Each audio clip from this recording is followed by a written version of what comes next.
PNG Kumuls Star Kato Ottio passes on. Outpour of sorrow from across the country. And sexual offences high in NCD.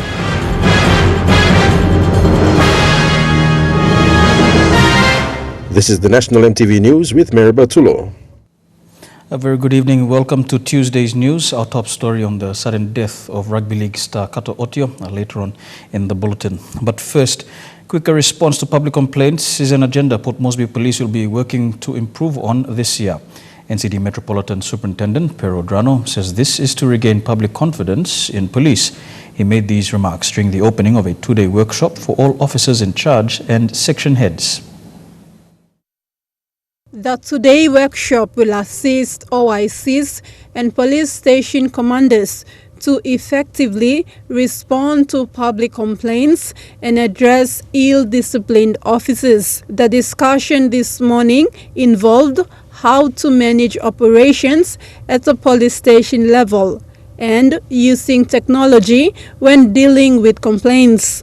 To talk about ways we could address our administrative issue as well as crime situation in the city.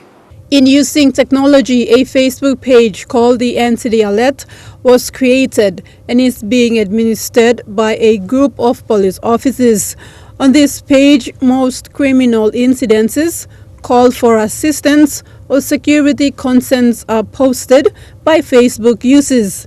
Based on this post, police in Port Moresby use as tip-off and respond. In this workshop, police officers are discussing ideas on how to effectively and efficiently respond to such cases.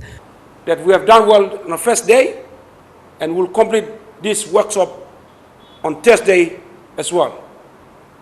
That is reinforcing our roles and responsibilities, how we should address things like ill-discipline and non-performance of our police officers, as well as find solutions to addressing major crimes in the city. What is being discussed will be incorporated into an action plan when OICs and PSCs will refer to in their strive to improve police duties. Tekla Gunga, National EMTV News. Port Moresby Police have identified two men allegedly involved in the shooting of a club manager last week. However, they are yet to make arrests. It has been 5 days since the incident occurred near the Fortune Club in Port Moresby. But police are yet to bring in any suspects for questioning or make any arrests. At the moment, the investigation is progressing. We have not. We now know identities of the two of those people involved in that unlawful shooting and robbery. The incident occurred last Thursday morning as two employees of Fortune Club were on their way to deposit money the club made during the festive period. According to eyewitnesses, the two employees were followed by suspects in another vehicle who fired gunshots at them before injuring the employees and made a getaway with an undisclosed sum of money. In an interview with the NCD Metsub last week, owners of business houses were urged to ask for police escort when transporting large sums of money. This is to minimize armed robberies in the nation's capital. The owners should be more security conscious in what they want to do, especially with large amount of money like that. I'll be too pleased to support or to send police support to escort people to do their banking if we are informed about it and all these things. Tekla Gunga, National EMTV News. Prisoners from Baisu Jail in Western Highlands Province will benefit from a new high school to be built within the prison area. Western Highlands Provincial Government this morning presented a portable sawmill machine for work to start. A new high school will be built in the Pabrabuk area of Tambul Nabilia Electorate. Baisu Jail Commander Timbi Kauga received the machine and acknowledged the provincial government that the school will comply with the correctional services rehabilitation programs. Mr. Kauga said the school will give the prisoners the opportunity to have a second chance in life. Kauga said most of the time prisoners are being locked up and forgotten. Baisu Jail will be one of the first correctional service centers in Papua New Guinea to build its prisoners' high school. Bible receive mnongan Bible kama. Bisa wasan Bible staff backside long Bible. Bible supporting Bible. I think one day Mr. Thank you Mr. My one them all hardworking officers belong education department na provincial government. It is the Western Highlands provincial government's vision to make education a core pillar. The provincial government will only support those who are taking the ownership to build new high schools in the area. The provincial government will support by providing materials such as roofing tops, iron posts, cement, sawmill and electricity. The community can provide free land, free timbers and free carpenters to build a school. So far, the province has 26 high schools and more than 8 secondary schools. Now governor is step inside of this last 5 years, 16 will come up. Now these 5 years, we believe we will have another 5 or 6 long make him up number and then we close up high schools. The provincial government led by Governor Pius Wingti is supporting the national government's policy to make education accessible and affordable to every child. They are supporting that drive by building high schools in each district and community in the province. Put the education number 1 Lord, this thing long education and come up number 1. Me look seven also to plan machine stop. Look Savelo, this land is supporting me blow education team. Long making all this kind tools blow, building school available on all community need him long. A primary school at Pabrabuk in Tambul Nebili Electorate also received a portable sawmill to build a new high school. The 2 recipients promised they will work hard to finish the school, but said they still need financial support. Vasinata Yama, National EMTV News, Mount Hagen. The demand and cost of transporting betelnut in Madang has increased following the collapse of the Banab Bridge last Thursday. 30-year-old Hubert Funda from East Sepik Province told EMTV News in Madang they are spending more than what they budgeted for. He says the cost of transporting 1 betelnut bag is 6 kina, and with 90 bags he is expected to spend at least 540 kina, much of this made up from the charged by boat and ground handling fees. Betelnut is a thriving business and a money-making source for many people in PNG. However, boy sellers engaged in this informal business along the north coast area of Madang are making more loss than profit. The collapse of the Banab Bridge along the North Coast Road last Thursday night has affected individuals engaged in this business. Bridge, me need more bridge here because plenty pain and I'm telling them. How much me spend now? Big blood to much me spend now this day. So national government must look now finishing the work. Na mi pla 5 kina no 1 pack. Na ground PM 1 pack and 5 kina. Mi pla PM. Last Thursday night, the Banam Bridge that linked Bogia, Sumkar and Madang districts collapsed after the weight of a heavy truck carrying an excavator tried to cross it. This has left the traveling public and boy sellers resorting to use canoes and boats to cross. 30-year-old Hubert Funda says he had to pay a PNV to bring his boy bags to the end of the collapsed bridge. Then he had to pay another 540 kina as a boat fee to bring his boy bags across. The increase in spending will see him making a loss. Cost play you and belong play cost. The water, come the ground, go back one kind, same kind. So now me play I'm come up na facing la long eme. And big play paying through me black sim. PNV operators have also been affected following the collapse of the bridge. A PNV driver says he usually makes 3,000 kina daily. However, he is now making less than that. Sa mi plau mo sem plau lost. After me start load, mi lugu mo sem misa 3,000 kina load blow me come back in. But now misa 100 kina. I'm lost. Lo business blow me lo PNV. Meanwhile, commuters, business operators and buy sellers are calling on the national government, provincial authorities and other relevant authorities to fix the bridge. National government must work bridge because money any day people travel work money loans are not cost road. Martha Louise, National EMTV News, Medang. On a related note, the Medang Provincial Administration is now working around the clock to reopen an access road for commuters while waiting for the reconstruction of the Bana Bridge. Provincial Administrator Daniel Aloy said 30 meters away from both ends of the bridge would be cleared to allow for the flow of traffic to recommence. The Provincial Administrator Daniel Aloy has met with Provincial Works Manager Andrew Kendura to make sure traffic flows from both ends of the bridge. Mr. Aloy has also met with community leaders living on both sides to allow a clearing for pickup and drop-off of traveling passengers.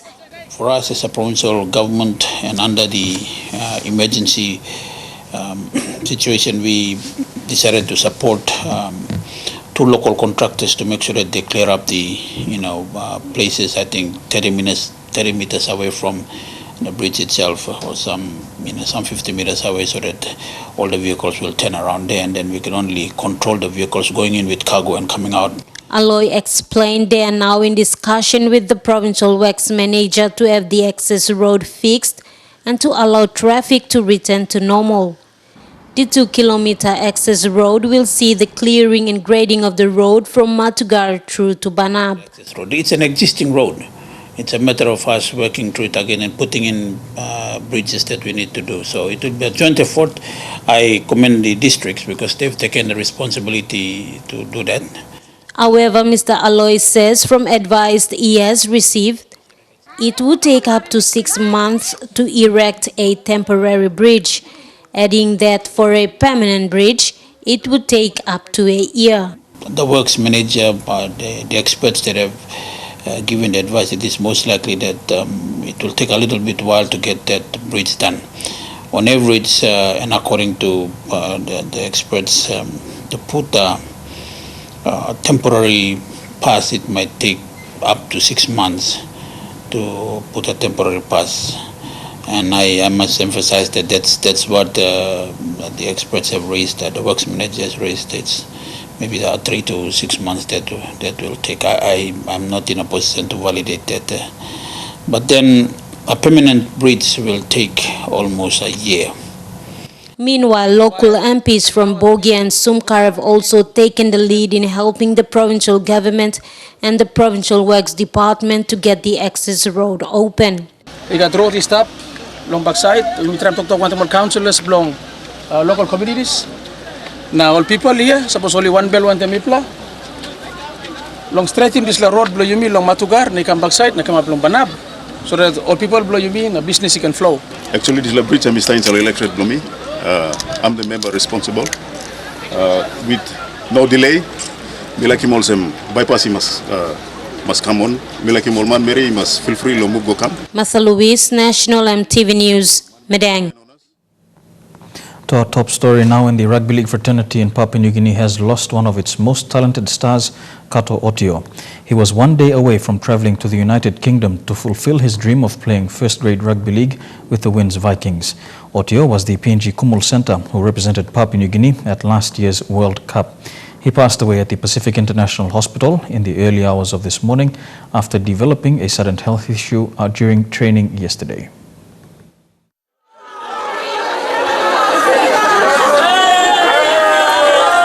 Tatana village came to a standstill this morning following the death of Rugby League star, the late Kato Ottio.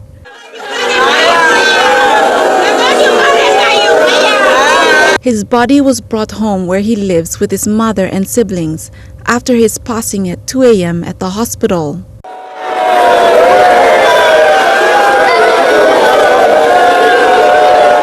We arrived at Tatana village before the convoy of the PNG Kumuls team, led by coach Michael Marum.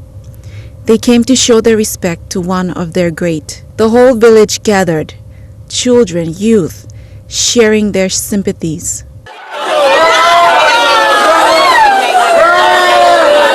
The pain of losing a loved one is unbearable and was heard through their cries.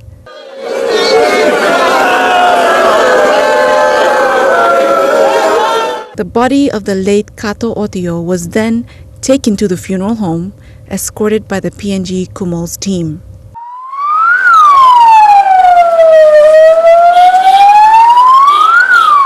Lillian Kinea, National EMTV News. Prime Minister and Minister responsible for sport, Peter O'Neill, has extended the nation's condolences to the family and teammates of the late Kato Ottio. Prime Minister said the news of his death was shocking and came with great sadness for such a young, promising Papua New Guinean. The Prime Minister in his statement was saddened of Ottio's passing. He said, and I quote, "The passing of someone so young, so fit and with so much promise is hard to come to terms with. It was only a matter of weeks ago that he proudly wore the colors of Papua New Guinea on the world stage as a Kumul. And we remember his courage and tenacity as Rugby League star and as an all-round athlete." Mr. O'Neill said, as we mourn his passing, we must also commemorate the life of an outstanding Papua New Guinean. Family, friends, teammates and fans were surprised at his recent passing. Social media was flooded with condolence messages from people across Papua New Guinea. Ottio's passing also made headlines overseas. Elijah Levet, National EMTV News. And the Rugby League fraternity in Papua New Guinea is mourning the death of PNG Kumuls Centre and star Kato Ottio. PNG Rugby Football League chairman Sandis Chaka has extended his condolences to Ottio's family on his sudden and untimely death. The young 23-year-old from Tatana and Koyari in the Central Province and the autonomous region of Bougainville began his short but impressive rugby league career in 2014. He was selected into the Hunters 2014-2015 train-on squad from the Southern Confederate team. He was the youngest to make the squad at only 19 years of age and debuted as Hunter number 29. A former volleyball representative, his tall, lanky physique proved to be trouble for his opposition on the field as he hurtled towards their defense. He represented PNG in the 2015 Pacific Games, playing in the 9th competition and winning a much-deserved gold. At the end of his 2015 season, Ottio signed a one-year contract with NRL club Canberra Raiders. He became an instant star in 2016 with Raiders feeder club, the Mounties, in the New South Wales Cup, scoring in almost every match he played in, earning himself another year with the team. He made his debut for the PNG Kumuls in 2015 during the Pacific Test as Kumul number 269, playing in almost every Kumuls match since then. His 2017 season was clouded with injuries and he spent half the year in rehabilitation, recovering from a knee injury. He recovered in time to play in the Rugby League World Cup, where he was outstanding for the Kumuls.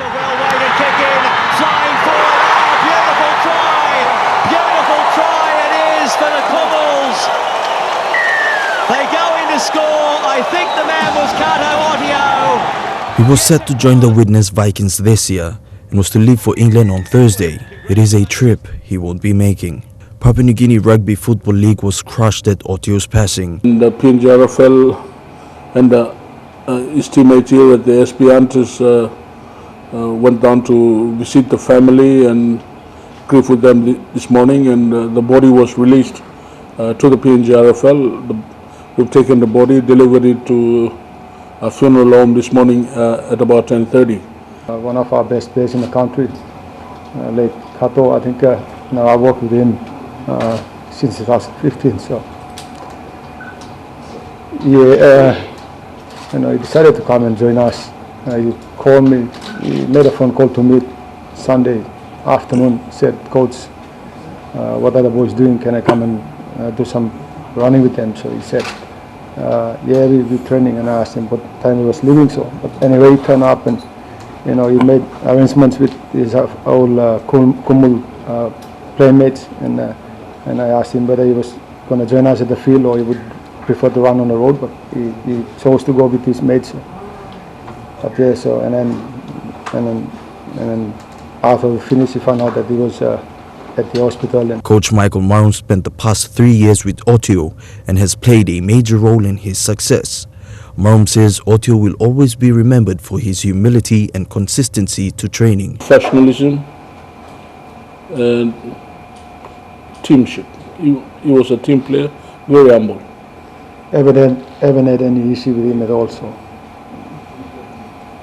one full season and even with the Raiders down there. So,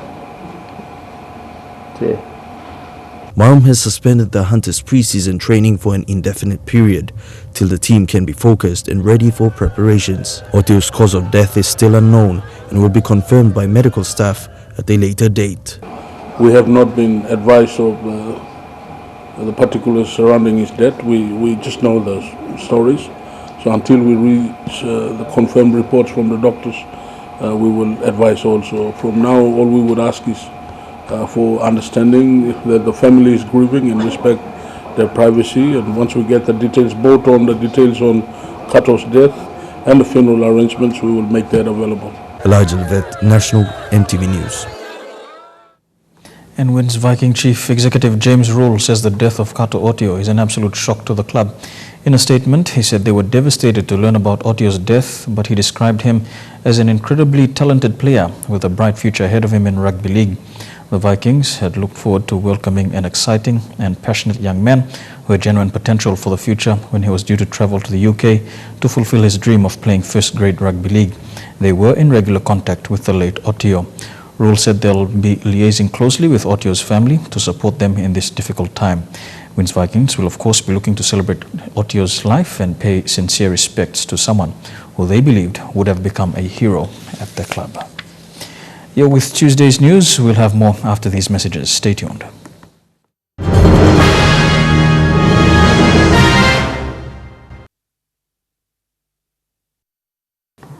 Welcome back to National EMTV News. The National Disaster Office is arranging communication, food and water for affected Cordova Islanders after the dormant volcano on the island erupted last week. While initial food and water relief has been given by East Sipe Governor Alan Bird, it is estimated to last only 4 days. National Disaster Director Martin Moses said they have a 14-day relief plan in place and more supplies will be brought in the next 10 days. The National Disaster Office has sent in a team to Wewak to begin its 14-day relief plan to the affected islanders. National Disaster Director Martin Mose says they have evacuated the 2,000-plus residents of the island to the nearby Rup Island. So I think generally what we are planning to do now is that we initially plan to keep the people on the island, to look after them on the island for the next 14 days, which effectively starts yesterday. And after that, that is something that we will be talking about. Our good leaders here will be discussing as to how best we can be looking at a long-term arrangement in terms of relocating those population to the mainland. Meanwhile, food and water supply along with tarpaulins for shelter are on a PNGDF barge that will leave Port Moresby tomorrow for the island. They need to stop by in Medang to fetch water there, then move straight to the island. So that's the arrangement in terms of tarpaulins. The people on the island will be supplied tarpaulins because it's going to be a short stay out there, and of course it's easier for them to handle tarpaulins rather than tent. Tent is much more bigger, and we feel that it's not viable. Minister for Mining Johnson Tuke says they have a team from the Rabaul Volcano Observatory also flying in with equipment to assess the state of the volcano.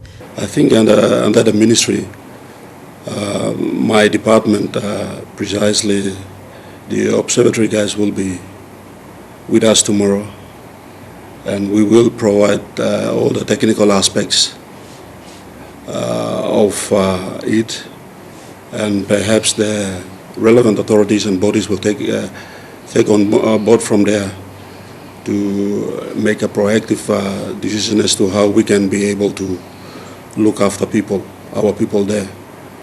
And I'm sure the local member and the governor have done so much indeed already. Meanwhile, PNGDF has deployed 200 soldiers, PNGDF helicopters, 2 boats and a barge to evacuate and also to get communication from the island as it is out of the mobile network coverage. From shifting people from that affected island to another islands, those islands, the soldiers are there already. We have ship that left Lambrom this morning will be arriving on that island this afternoon. We have this PNG Defence Force chopper left yesterday. Now it's already on the island, and communications been installed already. So the soldiers are on the island already and are communicating. The Minister for Intergovernment Relations and member for WEWEC, Kevin Isifu, says they will continue to get relief to all affected residents. The three ministers are expected to leave tomorrow for WEWEC to assess the situation and report back to the NEC in the coming days. Adelaide Sirks Kari, National, EMTV News. And Intergovernment Relations Minister Kevin Isifu today announced the relocation plan for the Cordova Islanders to mainland WEWEC. He says land has already been identified and the government will see through the process of relocating not only Cordova but also other isolated island communities. The relocation of the island communities is a long-term plan. However, yesterday, ECP Governor Alan Baird announced the unfortunate eruption of Cordova has presented an opportunity to fast-track the process. There's already some agreement, there's some surveys done about moving the Shuten Island people to the mainland. This unfortunate situation has given us the opportunity and of course the incentive to finally move the Shuten Island people to the safety of the mainland. Today, WEWEC MP and Minister responsible for disasters, Kevin Isifu, said the relocation process will come into effect and a resettlement program to be drawn to see isolated island communities in WEWEC district move to mainland WEWEC. The idea is to relocate the BM people, but now we have the issue with the Cordova. So what I'm going to do is we're going to revisit that proposal, the resettlement plan that is in as part of the approach to making sure that the relocation is being addressed as a long-term measure. He said this while acknowledging outstanding issues surrounding the resettlement process on Manam Island. We will try and address this both at the same time. We'll try and fix Manam. In the meantime, the WEWEC MP says ground operations are underway and has appointed former Central Administrator Rafael Ipmaramba as the disaster coordinator in WEWEC. He says an estimated budget of 3 million kina will be used for the disaster response. Stanley Over Jr., National EMTV News. And Prime Minister Peter O'Neill has committed 150,000 kina to assisting the people of Cordova Island. The Prime Minister says the safety of people in the area around the volcano is of paramount importance and has called on them to be on alert as there is a risk an eruption might trigger a tsunami. O'Neill has also directed his office to ensure provisions of fresh water and food supplies are delivered to the temporary relief centre on Ruprop Island. Moving on, the East New Britain Chamber of Commerce has maintained its stand against the provincial government demanding for the relocation of a multi-million kina sewage pond currently under construction in Kokopo. President David Stein says the pond poses health risks to surrounding communities, including the environment. Work on the project has stopped since October 2017 following a tussle between both parties. A cloud of controversy hangs over the multi-million kina sewage project that is currently being built in Kokopo. While the East New Britain provincial government wants the project to continue, its Chamber of Commerce, on the other hand, thinks otherwise. The Chamber of Commerce President David Stein says the course of the project has been poorly done, with no public consultation and high environmental impacts. The provincial government made a compulsory acquisition of land from CPL, part of Yalavia Plantation, but Yalavia Plantation goes right back inland. Those ponds must go inland. They can't be built where they are being built at the moment. The sewer treatment pond is located at Ulaveo between Tokua Airport and Kokopo Town that is being constructed at a cost of 80 million kina. The proposed location for the pond was at Driven at the back of Tokua Airport, but the plan was revised and a new location was proposed instead. There were other things that brought the pond location back to Yalavio. The things that we were told that there wasn't much sewage demand. Once you get past Yalavio, that there isn't any sewage demand to connect into the system. And also to run the ponds you need a water supply, It was a long way to run a water supply from Kokopo out there to run the ponds. So that all makes sense. The Chamber of Commerce president says the outfall of waste into Blanche Bay is simply unacceptable as it poses a serious risk to marine life and to the general public using these waters, also taking into account the location of the province that is prone to natural disasters. Sewage ponds are supposed to be at least 500 metres away from the shoreline, and that one is right on the shoreline. They're supposed to be more than 200 metres away from a major road. It's right beside the major road. It's supposed to be at least 3 metres above the highest tide level. In October last year, the Chamber of Commerce issued a stopped work notice to the Chinese contractor until an agreement is reached between the two parties. Stein says the concerns have also been brought to the attention of the Department of Environment and Conservation. The construction of the project now hinges on a revised design and environmental impact assessment that is expected to be carried out. But so far, there seemed to be no agreement reached as yet between the two parties involved. Edwin Fidelis, National EMTV News, Kokopo. The increase in fuel prices for this month has not gone down well with vehicle operators. For those within the transport sector, the increase of 23 toya per litre for diesel may force them out of business. In its monthly advice, the Independent Consumer and Competition Commission announced the recommended retail prices for fuel for this month. The new prices coming into effect on Monday. All three main fuel products realizing increases, with diesel users paying a whopping 22 toya more per litre. The new prices: 3 kina 46 toya per litre for petrol, a 3.63 toya increase from December 2017, 3 kina 8 toya per litre for diesel, a 22.64 toya increase from the previous month, and 2 kina 80 per litre for kerosene, an increase of 6.53 toya per litre from the previous month's price. According to the ICCC, the increase in the retail price of diesel has been attributed to the increase in excise duty, which increased to 23 toya per litre from the previous level of 10 toya. This change consistent with the national government's budget tax measure for 2018. For motorists, this will mean digging deeper into their pockets to ensure that the vehicles remain on the road.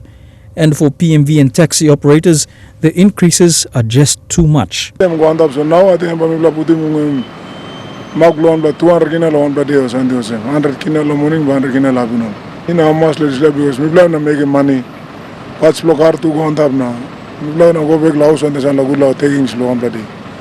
Money and diesel sim, we plan work nothing. Normally, we plan to make 250, 300 number, but now fresh one time we plan to drop low. 250 ka 150 na kambek lo 180 kina na bat lagar go beng no kamlo house. So this time Pablo Carto lugo semat lo roli bas. Eba femi bla then ba bay parts lo Carto na disla something lugo mem go I stretch so lugo sem eba story bas. Lo one per day mi spend 200 150 go 200 one per day. So next day to one can. Sem dosa exim 20 kina na 10 kina na disla mo sem minus am begim. Money one day. So it seems like petrol and consumption planted through. For the operators, the effects of the increases have hit them harder, with some raising concerns that the increases may force some operators to cease their services. Fuel price went up na bus pay line by si. People was karim money go so Pablo Carba still stopping bus. This is logo on the mina one bell because this is fault block government. Government na blow minimizing this law price per fuel na all man can kisim fuel na also more can running car blow but the fuel price go on the mina one bell. As a bus driver me pilumas me no right to mas. Fuel back at him neck blowing bla. Asem so mina one bell or the fuel price been go on that so. Government got the responsibility low. Look this lana control ICC or one in triple C this like control this la price per fuel. The increases have also come under fire from the parliamentary opposition, with Shadow Minister for Finance and Treasury Ian Linkstaki slamming the government for the decision to increase import duty on petrol and diesel this year as part of the 2018 national budget. The increase in price marks an expensive beginning to 2018, with many within the business circle predicting more increases in the coming weeks and months, especially for basic goods and services. For these PNV operators in NCD, given the increase in fuel prices, They are now calling for relevant authorities to also consider increasing the minimum bus fare rates to compensate for the loss in revenue. And now we'll look at the finance news. The kina closed unchanged at $0.3095 in the interbank market. At Bank South Pacific, your kina was buying $0.302, $0.381 Australian dollars, €0.2481 euro, and 33.79 Japanese yen. Looking at commodity prices at New York close, gold is trading higher, coffee closed the day lower, cocoa and copra closed the day higher. Crude oil is trading higher, while palm oil and copper closed the day lower. And on the stock markets, the Dow Jones closed 12 points lower, the ASX is up 5 points, and the ordinaries closed 4 points higher. Here with National EMTV News, we'll have more for you on the other side of these messages. Stay tuned.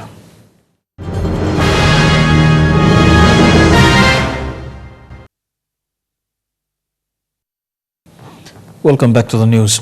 The Institute of Business Studies Group has taken the matter of its university status to court. Last Thursday, IBS sought an interim order against the Dehurst secretary, Father Jan Schuba.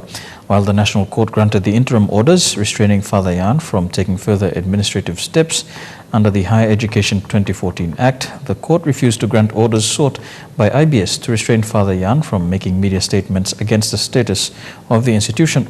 Father Jan says everyone has the right to defend themselves and that he had found out about the interim order through the daily newspaper last week. He is still waiting for the plaintiff's affidavits because he was unaware of the grounds as to why he is being taken to court. The matter will return to court this week, Friday, January the 12th. I read in the newspaper on Friday, like everyone. Post Courier reported on Friday. That's what I learned. And what's the name? On Monday, around 9 o'clock in the morning, they came with the court orders from the judge, and I asked them to give me all the affidavits. As a plaintiffs, they have to put affidavits. But till today, I didn't get anything. Nothing. I just only get the page from the judge court order. That is okay. But as a secretary responsible for the department, I have the right to know what the plaintiff is accusing the department and why the plaintiff took the department to court. And they are not giving us this information. Employees of the National Weather Service say they will continue their industrial strike action to stop work until a favorable response is received from the Transport Department. This is their direct response to Transport Secretary Roy Mumu's comments saying their strike is illegal. The strike is now into its 4th day. Staff of the National Weather Service say their strike is because of outstanding salary grievances, which the Transport Department had failed to address in the first pay period of 2018. Staff here say since coming under the Transport Department in 2009, they were paid 2 grades lower than the positions they are holding. Since January 2017, they have been having meetings with the Public Service Attribution Tribunal regarding their salary discrepancies. In November 2017, an agreement was reached to address these issues in Pay 26 of 2017.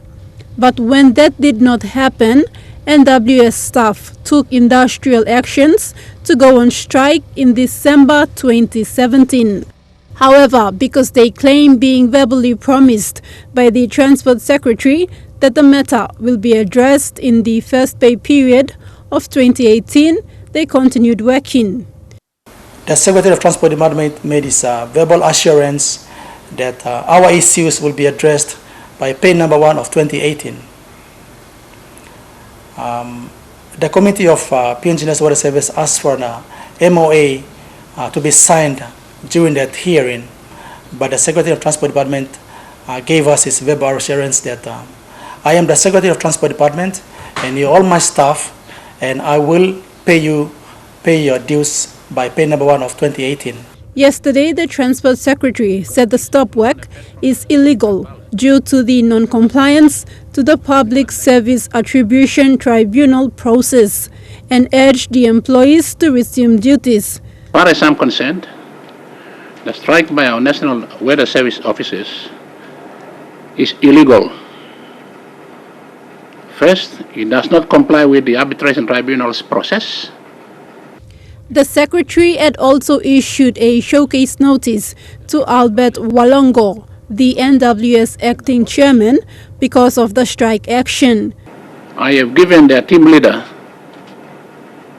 to give me information whether he is a certified employee of the aviation sector as per the Civil Aviation Act. The notice can be considered a threat to Walongo's job. However, the employees say they remain intact and whatever actions taken on their chairman should be right across the board. We don't see any reason as to why threats have been issued. The only thing that National Weather Service is looking at is resolving the issues. Department of Transport are supposed to resolve our issues instead of issuing threats. Since the stop work, no weather reports have been issued to all media outlets for news purposes. Our strike action will only come to a stop until and unless there is a written agreement made by Secretary of Transport Department and Secretary of Department of Personnel Management that our issues will be addressed.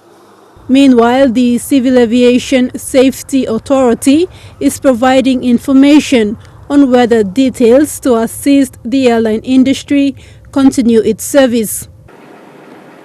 The officers decided to withdraw services as of 4:06 last Friday, the 5th of January 2018.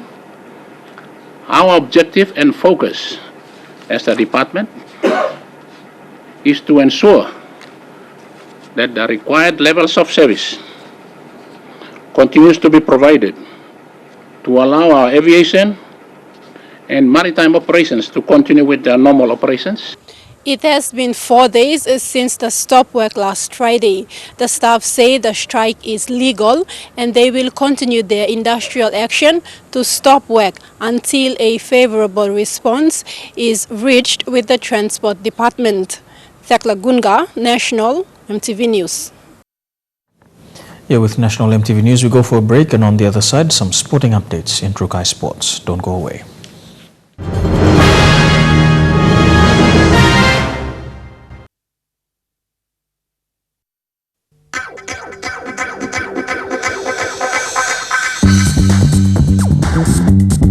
Trukai Sports.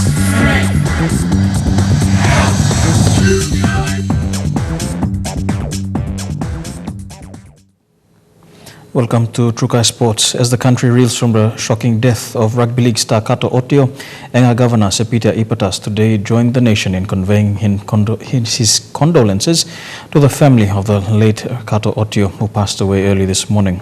Sepita says Ottio was one of the rising stars of rugby league in Papua New Guinea and wanted to see him through to the world of rugby. He described the star's death as shocking and sad for someone who still had many years to live.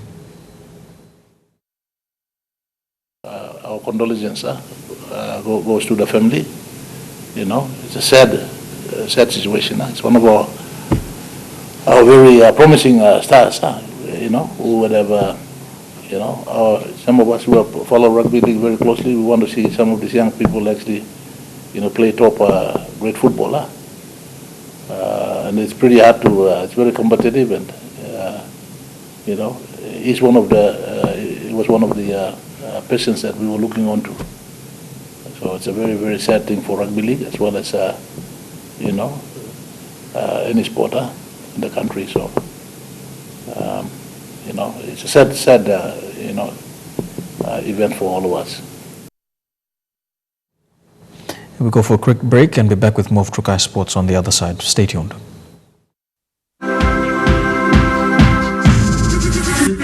Trukai Sports.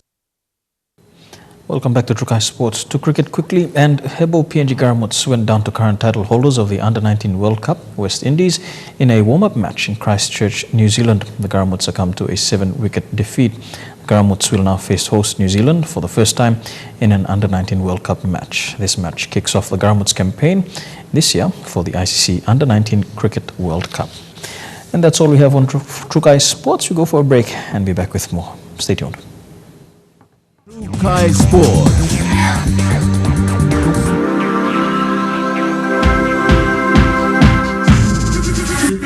True Kai Sports. The weather details are proudly brought to you by Dulux Weather Shield. Worth doing with Dulux.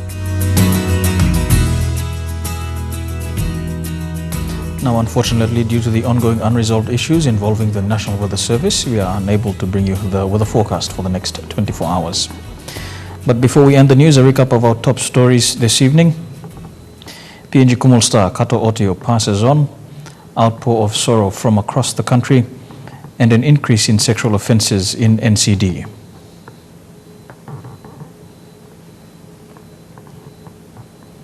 And that has been the news and sport for today, Tuesday the 9th of January 2018. On behalf of the EMTV news team, pleasant viewing. Good night.